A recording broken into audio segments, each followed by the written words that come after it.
ಏನು ರಾಜ್ಯದಲ್ಲಿ ಈಗ ಶಾಲೆ ಮತ್ತು ಕಾಲೇಜುಗಳನ್ನು ಆರಂಭ ಮಾಡುವುದಕ್ಕೆ ರಾಜ್ಯ ಸರ್ಕಾರ ಅಂದ್ರೆ ಶಿಕ್ಷಣ ಇಲಾಖೆ ಕೆಲವೊಂದು ತೀರ್ಮಾನಗಳನ್ನು ತೆಗೆದುಕೊಳ್ಳುವುದಕ್ಕೆ ಹೊರಟಿದೆ. ಇದರ ವಿರುದ್ಧ ವಿಧಾನ ಪರಿಷತ್ ಸದಸ್ಯ ಐವನ್ ಡಿಸೋಜಾ ಅವರು ಆಕ್ರೋಶವನ್ನು ವ್ಯಕ್ತಪಡಿಸಿದ್ದಾರೆ. ಅಂದ್ರೆ ಯಾಕೆ ಇಷ್ಟು ಅರ್ಜೆಂಟ್ ಮಾಡ್ತಾ ಇದ್ದೀರಿ ಎನ್ನುವಂತಹ ಪ್ರಶ್ನೆಗಳನ್ನ ಇಲ್ಲಿ ಐವನ್ ಡಿಸೋಜಾ ಅವರು ಕೇಳಿದ್ದಾರೆ ಎನ್ನುವಂತಹ ವಿಚಾರವನ್ನ ನಾವು ಇವತ್ತು ಗಮನಿಸಬಹುದು. ಇವತ್ತು ಸುದ್ದಿಗೋಷ್ಠಿಯನ್ನ ಮಾಡಿದ್ರು. ಸುದ್ದಿಗೋಷ್ಠಿಯಲ್ಲಿ ಸರ್ಕಾರದ ಈ ಒಂದು ನಿರ್ಧಾರ ಏನಿದೆ ಅದರ ವಿರುದ್ಧ ತಮ್ಮ ಅಸಮಾಧಾನವನ್ನು ವ್ಯಕ್ತಪಡಿಸಿದ್ರು. ಅಂದ್ರೆ ಈಗಾಗಲೇ ರಾಜ್ಯದಲ್ಲಿ ಸೋಂಕಿನ ಪ್ರಕರಣಗಳು ವ್ಯಾಪಕವಾಗಿ ಹೆಚ್ಚಾಗ್ತಾ ಹೋಗ್ತಾ ಇದೆ. ಸೋಂಕಿತರ ಸಂಖ್ಯೆ ಕೂಡ ದಿನದಿಂದ ದಿನಕ್ಕೆ ಹೆಚ್ಚಳವಾಗ್ತಾ ಇದೆ. ನಿನ್ನೆಯ ಒಂದೇ ದಿನ 9,304 ಹೊಸ ಕೇಸ್ಗಳು ದೇಶದಲ್ಲಿ ಪತ್ತೆಯಾಗಿರುವಂಥದ್ದು. 260 ಮಂದಿ ಒಂದೇ ದಿನದಲ್ಲಿ ಮೃತರಾಗಿದ್ದಾರೆ. ಜಗತ್ತಿನಲ್ಲಿ 38ನೇ ಸ್ಥಾನದಲ್ಲಿದ್ದಂತಹ ದೇಶ ಈಗ 7ನೇ ಸ್ಥಾನಕ್ಕೆ ಬಂದಿದೆ ಈ ಒಂದು ಕೋವಿಡ್-19 ಸೋಂಕಿನ ವಿಚಾರಕ್ಕೆ ಸಂಬಂಧಪಟ್ಟ ಹಾಗೆ. ಇಂತಹ ಸಂದರ್ಭದಲ್ಲಿ ಆತಂಕ ಇಷ್ಟು ಹೆಚ್ಚಾಗ್ತಾ ಇರುವಂತಹ ಸಂದರ್ಭದಲ್ಲಿ ತಮ್ಮ ಮಕ್ಕಳನ್ನ ಶಾಲೆಗೆ ಕಳಿಸೋದಿಕ್ಕೆ ಪೋಷಕರು ಭಯವನ್ನ ಪಡ್ತಾ ಇದ್ದಾರೆ, ಒಪ್ತಾ ಇಲ್ಲ. ಆದರೆ ಸರ್ಕಾರ ಈ ಬಗ್ಗೆ ಒಂದು ಸೂಕ್ತವಾದ ನಿರ್ಧಾರವನ್ನು ತೆಗೆದುಕೊಳ್ತಾ ಇಲ್ಲ. ಇದರಿಂದ ಪೋಷಕರು ಗೊಂದಲಕ್ಕೆ ಒಳಗಾಗಿದ್ದಾರೆ, ಮಕ್ಕಳು ಕೂಡ ಆತಂಕಕ್ಕೆ ಒಳಗಾಗಿದ್ದಾರೆ ಎನ್ನುವಂತಹ ಒಂದು ವಿಚಾರವನ್ನ ಸುದ್ದಿಗೋಷ್ಠಿಯಲ್ಲಿ ಐವನ್ ಡಿಸೋಜಾ ಅವರು ಹೇಳಿದ್ದಾರೆ. ದೇಶದಲ್ಲಿ ಈವರೆಗೆ ಸುಮಾರು 9,304 ಹೊಸ ಪ್ರಕರಣಗಳು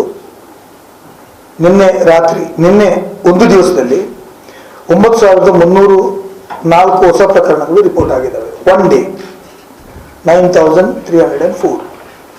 260 ಮಂದಿ ಒಂದು ದಿನದಲ್ಲಿ ಮೃತಪಟ್ಟಿದ್ದಾರೆ.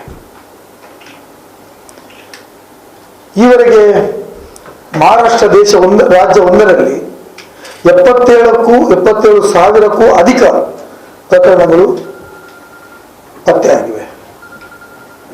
ಜಗತ್ತಿನ ಕೊರೋನಾ ಪಟ್ಟಿಯಲ್ಲಿ ನಾವು 38 ಸ್ಥಾನದಿಂದ ಪ್ರಾರಂಭ ಮಾಡಿ ಈಗ 7ನೇ ಸ್ಥಾನಕ್ಕೆ ಮುಟ್ಟಿದ್ದೇವೆ.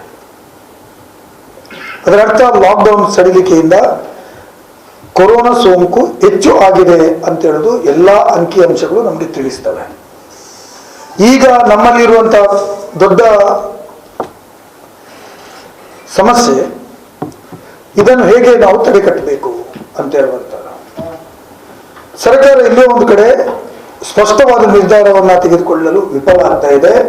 ಮಕ್ಕಳಿಗೆ ಸ್ಕೂಲನ್ನ ಪ್ರಾರಂಭ ಮಾಡುವ ವಿಚಾರದಲ್ಲಿ ಇವತ್ತು ಇಡೀ ಕರ್ನಾಟಕ ರಾಜ್ಯದಲ್ಲಿ ಪ್ರತಿಯೊಬ್ಬ ಪೋಷಕರು ಕೂಡ ತಮ್ಮ ಮಕ್ಕಳನ್ನ ಶಾಲೆಗೆ ಕಳಿಸುವುದಿಲ್ಲ ಅಂತ ಹೇಳುವ ತೀರ್ಮಾನವನ್ನು ಮಾಡಿದ್ದಾರೆ. ಅದರ ಬಗ್ಗೆ ಅಭಿಪ್ರಾಯಗಳು ವ್ಯಕ್ತ ಆಗ್ತಾ ಇದೆ.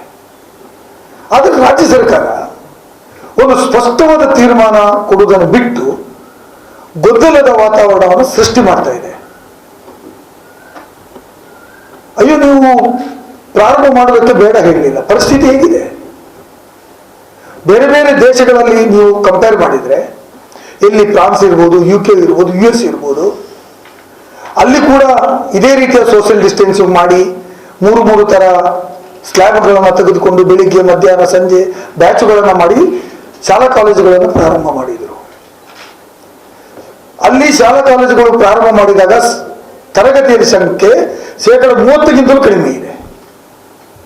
ಮತ್ತು ಕೆಲವು ದೇಶಗಳಲ್ಲಿ ಮಕ್ಕಳಿಗೆ ಸೋಂಕು ಹಿಡಿದದ್ದು ಪ್ರೂವ್ ಆಗಿಬಿಟ್ಟಿದೆ. 100ಕ್ಕೂ ಅಧಿಕ ಮಂದಿ ವಿದ್ಯಾರ್ಥಿಗಳಿಗೆ ಮಕ್ಕಳಿಗೆ ಸೋಂಕು ಹಿಡಿದಿದೆ.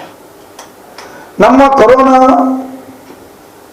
ರೋಗಕ್ಕೆ 2 ದೊಡ್ಡ ಬಲಿಯಾಗುವವರ ಸಂಖ್ಯೆ 1 to 10 ಏಜಿನ ಒಳಗಡೆ ಮತ್ತು 60ರ ಮೇಲಿನ ವಯಸ್ಸಿನವರಿಗೆ.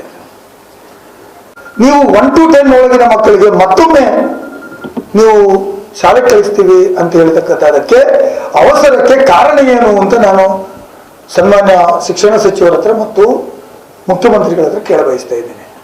ಯಾರು ಹೇಳಿದ್ದು ಈಗ ಇಮಿಡಿಯೇಟ್ ಮಕ್ಕಳಿಗೆ ಶಾಲೆ ಪ್ರಾರಂಭ ಮಾಡಿ ಅಂತ ಹೇಳುವಂಥದ್ದು? ನೀವು ಎಲ್ಲೇ ಒಂದು ಕಡೆ ದೊಡ್ಡ ಕ್ಲಾಸ್ ರೂಮ್ ಇರತಕ್ಕಂಥ ಸೊಫಿಸ್ಟಿಕೇಟೆಡ್ ಪ್ರೈವೇಟ್ ಸ್ಕೂಲ್ಗಳನ್ನ ನೋಡಿ ಈ ರಾಜ್ಯದ ಮಕ್ಕಳ ಭವಿಷ್ಯವನ್ನು ತೀರ್ಮಾನ ಮಾಡ್ಲಿಕ್ಕೆ ಹೋಗ್ತಾ ಇದ್ದೀರಿ. ನೀವು ಸಮಾಜದ ಹಳ್ಳಿಗಳಲ್ಲಿ, ಗ್ರಾಮಾಂತರ ಭಾಗಗಳಲ್ಲಿ, ಕಾಲೋನಿಗಳಲ್ಲಿ ಇರ್ತಕ್ಕಂಥ ಶಾಲೆಯ ಗುಣಮಟ್ಟವನ್ನು ನೋಡಿ ತೀರ್ಮಾನ ತೆಗೆದುಕೊಳ್ತಾ ಇಲ್ಲ. ಅವರ ಜೀವನ ಸ್ಥಿತಿಯನ್ನು ನೋಡಿ ನೀವು ತೀರ್ಮಾನ ತೆಗೆದುಕೊಳ್ತಾ ಇಲ್ಲ. ನೀವು ಎಲ್ಲೇ ಒಂದು ಕಡೆ ಯಾರಿಗೋ ಸಮಾಧಾನ ಮಾಡಲಿಕ್ಕೆ.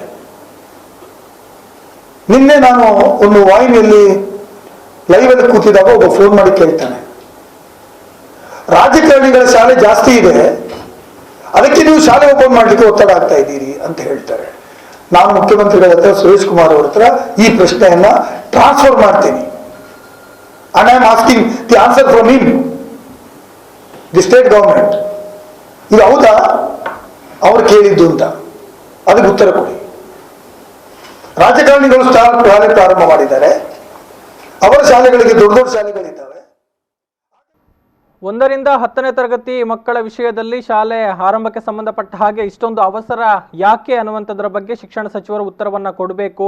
ಯಾರ ಒತ್ತಡದ ಮೇಲೆ ಈ ತೀರ್ಮಾನವನ್ನು ತೆಗೆದುಕೊಳ್ತಾ ಇದ್ದೀರಿ, ಈ ಬಗ್ಗೆ ಸಿಎಂ ಮತ್ತು ಶಿಕ್ಷಣ ಸಚಿವರು ಉತ್ತರವನ್ನ ಕೊಡಬೇಕು ಎನ್ನುವಂತಹ ಆಗ್ರಹ ಇಲ್ಲಿ ಐವನ್ ಡಿಸೋಜ ಅವರಿಂದ ವ್ಯಕ್ತವಾಗಿದೆ.